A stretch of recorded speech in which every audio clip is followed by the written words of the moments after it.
Morning everyone, my name is Crystal and welcome to my YouTube channel. It is a Saturday morning. Good morning. I believe it's the 1st of November. Pinch, punch, first day of the month.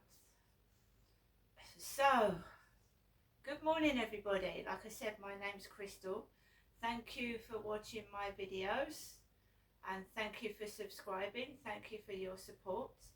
It makes my channel grow and I like to put out new content. I'm trying to do balloon videos and I'm trying to just get back on my feet after a nasty infection. So good morning everybody, happy Saturday. I will get that happy Halloween sign down, don't worry. But obviously it's the day after Halloween. Just today I'm going to start taking everything down that's got the Halloween theme to it, and then we'll all be looking forward to Christmas, won't we? Christmas. So good morning everybody, and yeah, I told you I'm suffering from gang stalking and harassment. It doesn't stop, and that includes today, Saturday morning. I've just got out of my pit, as I say, my bed, and basically my mother, Jennifer, has started ringing me on the phone just after I get out of bed, and then it gets noisy. As soon as she rings, neighbour noise outside. I'm pushed to the limit every single day, stressed out, and that is what led to me being sick. They will not stop trying to get anger out of me, trying to get some sort of entertainment first thing on a Saturday morning. It's unbelievable. They were awake all night. I got up, I think it was about 3:30 in the morning. There was a car driving down the road. Could hear it. Probably maybe they went to a Halloween party and came back late. Do you know what I mean? So it doesn't stop. The pressure doesn't stop. They will not leave me alone. I am not listening to my mother's voice on the phone. I'm not listening to what she says. And now I'm not answering the voicemails. No. I'm not having my day spoilt. I remember this used to happen to me up in Gloucestershire, waking me up at 6:30, 7 o'clock in the morning, phoning me at inconvenient times, saying things that were going to scare me, frighten me, cause me distress. I'm choosing not to listen to it.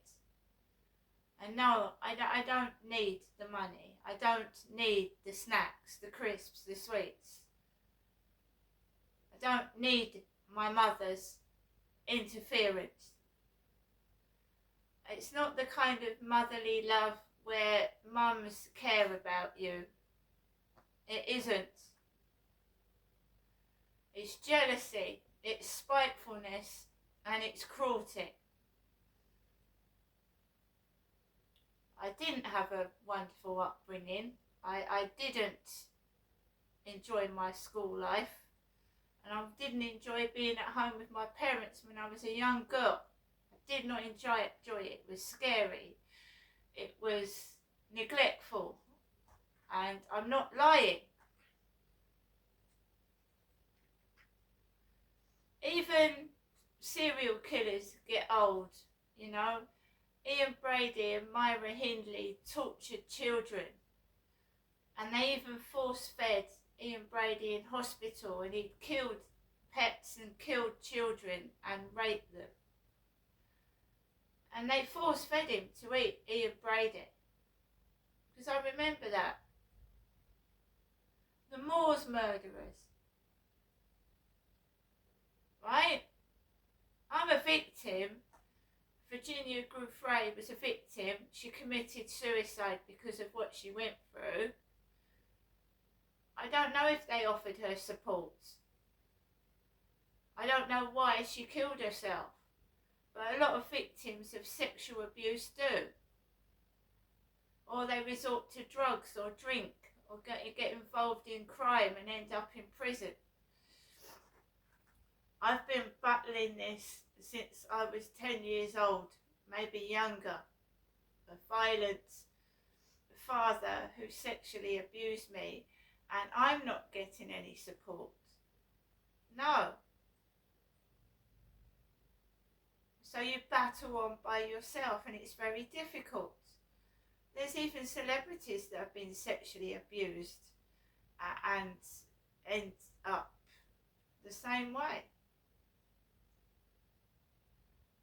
There should be support places for people like us. I mean, real support places, not just anybody talking to you on the phone. You need someone that's been through it themselves, that's understanding and capable of giving counselling.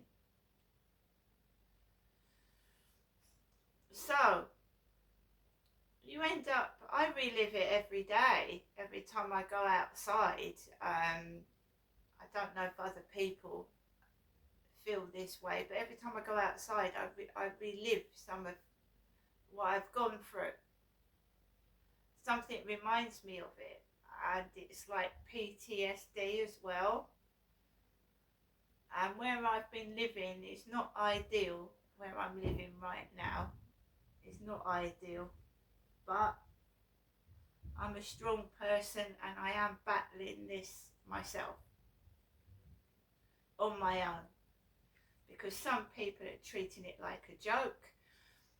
The articles on Tattle Life were meant to destroy me, as the Tattle Life destroyed many celebrities and made them feel pretty bad about themselves, and they were segregated from their families because Tattle Life had spread rumours, right? So that was the start of it, this site called Tattle Life, who was supposed to be writing,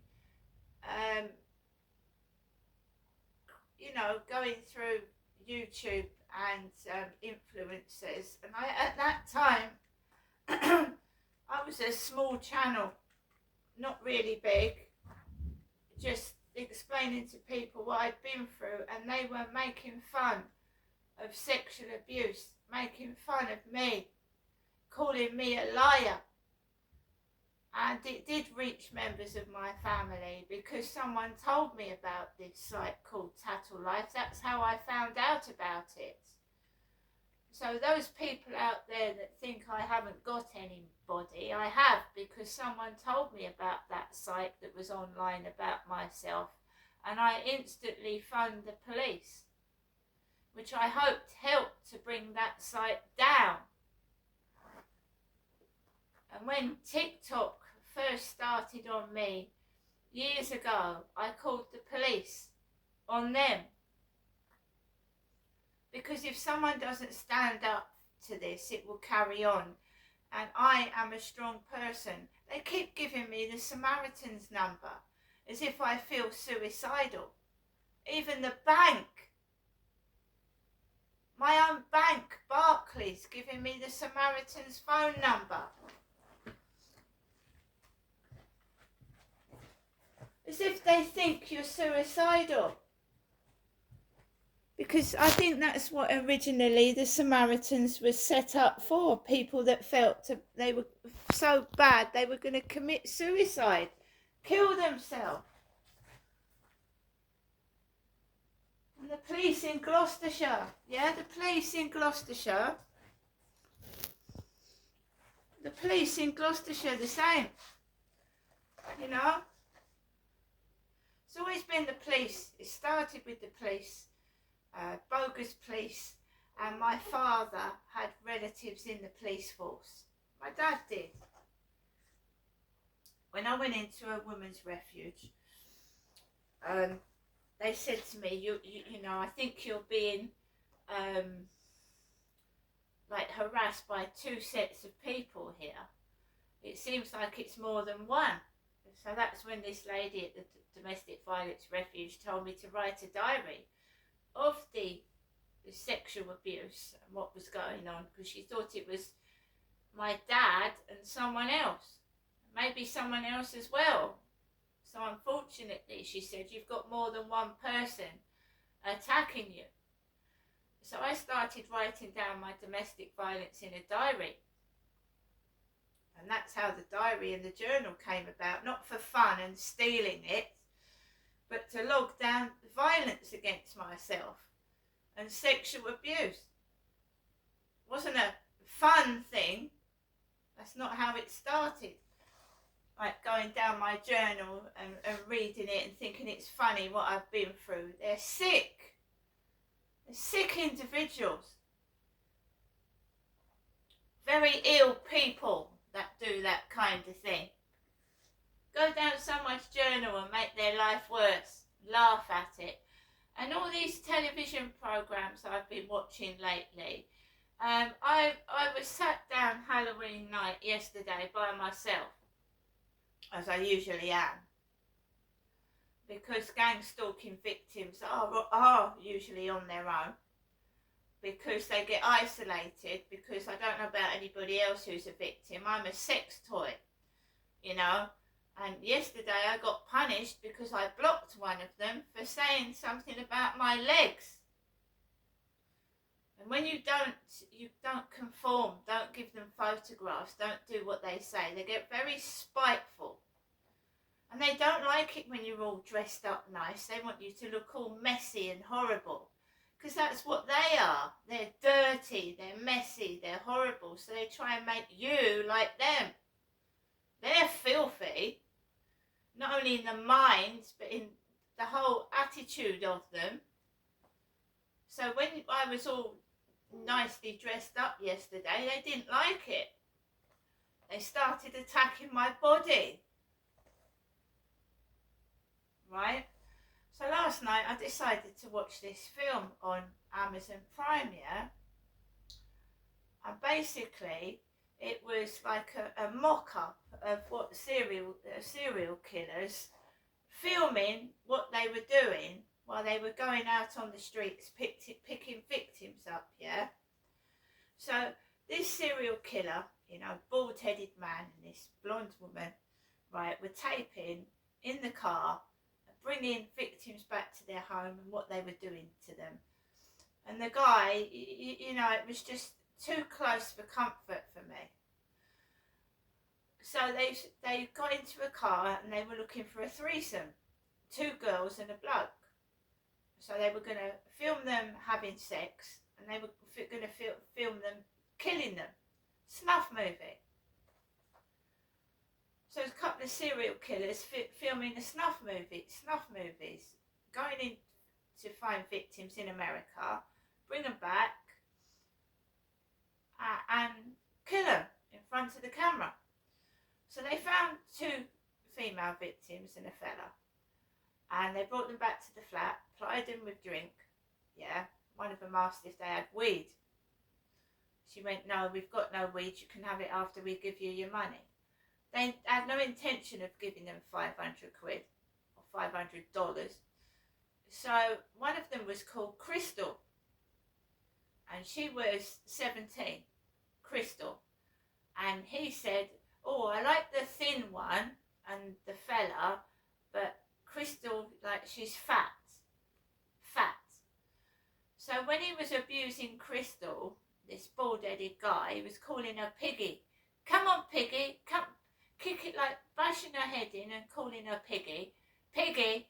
So my first name, Crystal. Come on, Piggy, come on, Piggy, come on, Piggy, and bashing her head in. And I found it revolting, over the top, and people watch these things. Not only me, psychopaths watch these things. Abusers watch these things. So he was bashing Piggy Crystal's head in. I turned it off because I found it cruel and gross. They obviously probably killed the couple having sex together. They wanted a threesome. And it was like a real serial killer story. It was really bad.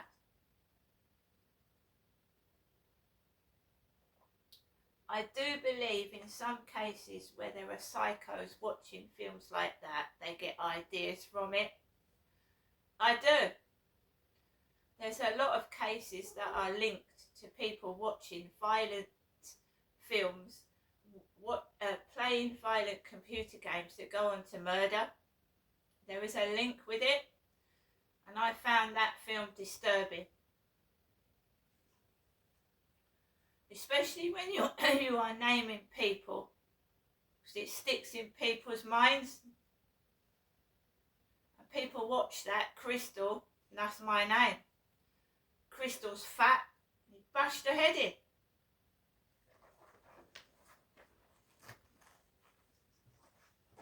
Picked on the fat one first. Picked on the one that he thought was fat and then bashed her head in.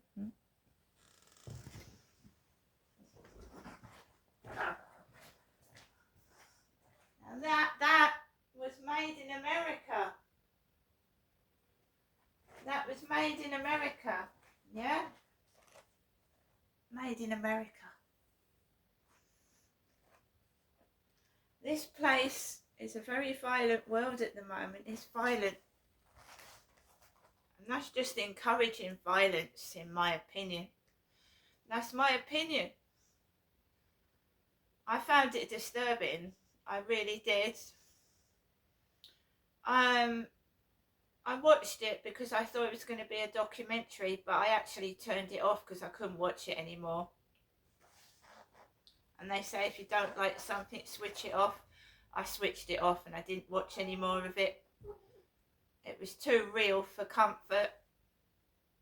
I didn't know whether it was real or it wasn't. It was just awful. So yeah, it felt too close to comfort for me because I'm not being funny. At the moment, I'm not, sorry Max, I'm not getting any help or support. I'm stuck in this flat by myself and I do feel that I'm being gang-stalked, followed and watched and listened to, and it makes you feel paranoid when I go outside. That coloured lady pulling up to me yesterday when I was walking up the back path, the back road yesterday to come home to my flat, when I'd walked Max, a black lady pulled up in a car and asked me where the car park was. And I had said something in my flat before I went out to somebody about wanting to meet a chap, a man, because I'm a woman. So a black woman pulls up to me round the back of the flat.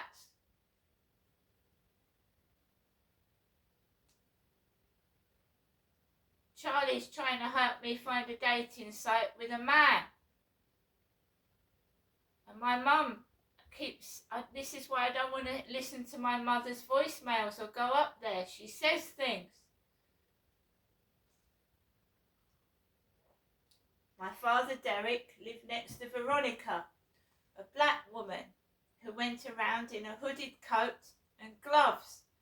And my dad would sit in his chair by the French windows, and apparently my mum said he used to watch Veronica out the window.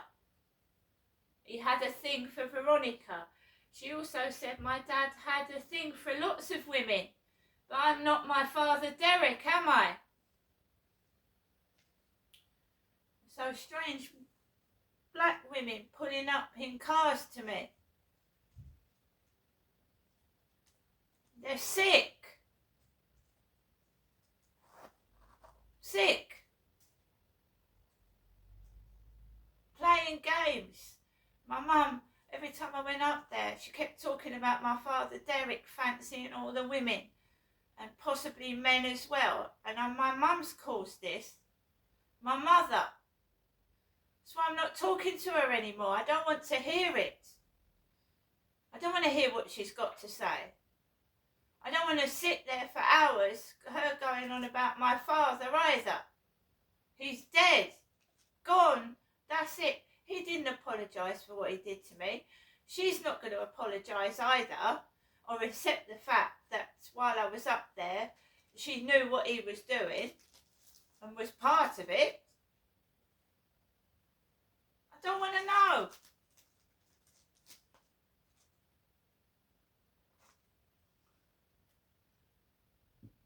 That part of my life is gone now. I don't care how hard it gets. There is someone out there that if I get into trouble will help me. And I don't need my mother's constant phoning, nagging, going on and on and on and on about bollocks that's nothing to do with me. She's nothing to do with my life. She doesn't control my money. If she is, it's wrong. I'm an adult. I don't want to calls fucking 3-4 times a day, stupid o'clock. She doesn't care about me, right? All she wants to know if I'm all right. If I end up having an operation, she won't be by my bedside. She's sat there. She could get in a taxi and come down here. She won't. I've got to go up there. I'm not playing games anymore, guys. None of this bullshit.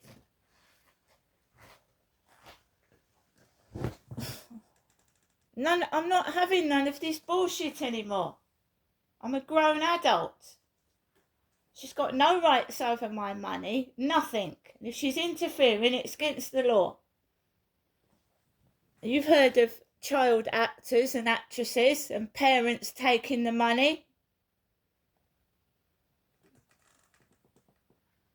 Alexa, good morning. Good morning and happy November.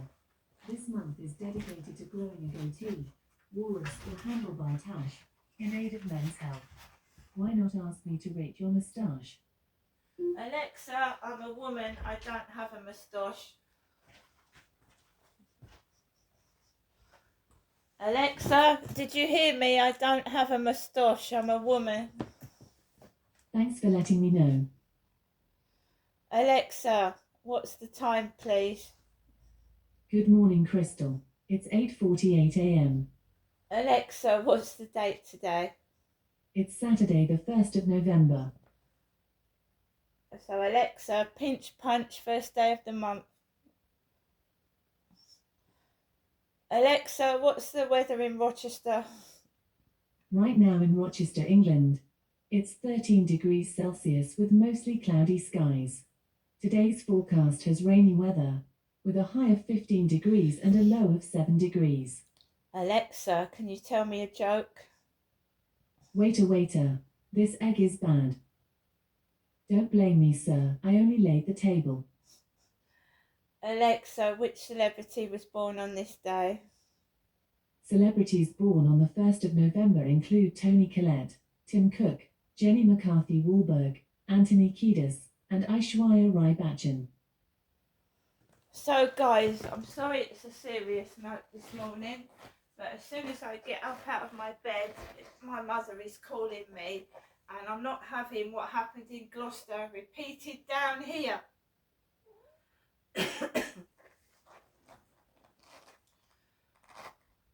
I don't know what's going on. You ask for the police for support, you get nothing. All these fake bogus names and these people.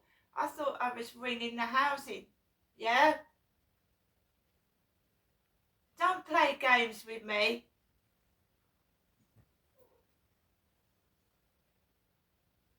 I know I'm on my own. I know that most victims are, and the abusers are allowed to keep re-abusing them. Too busy. Sorry, the Prince Andrew case went on for too long, and Charles has done the right thing. He's done the right thing. He should have done it a bit sooner, but he's done the right thing. A fair play for Charles. Fair play to him. It's his own brother. Fair play to King Charles for doing that. I know it should have been done earlier, but he's done it. Andrew shouldn't be entitled to anything at all. And he might not like what I'm saying, but those victims deserve more than what they got. And Virginia Giuffre, right, should have been supported. And she might not have killed herself. We help these perpetrators, yeah? He's getting coverage on the newspapers. People outside his lodge last night filming him leaving his lodge on YouTube. Every time you are photographing Prince Andrew, filming him, narcissists like attention. That's what you're doing. You're feeding him. Yeah, victims get shunned. They get left. They die, and they're filming a perpetrator. Putting him on the front page in his full glory. This country's warped. It's backwards. Giving all the attention to a possible paedophile. Wow. And yet victims like myself are shunned and treated like dog shit.